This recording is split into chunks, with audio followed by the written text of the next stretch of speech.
Tell me about yourself.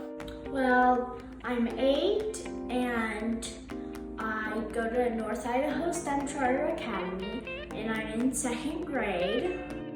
What are you designing?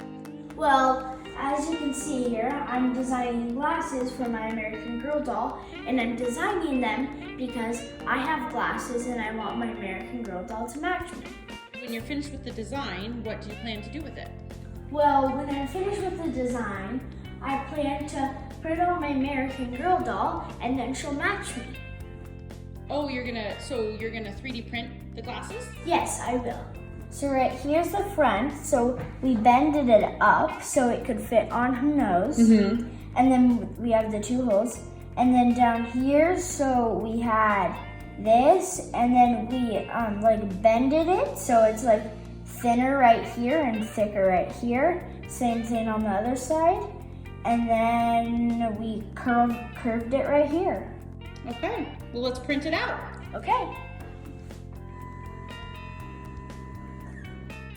Looks like it's done. Let's open it and check it out.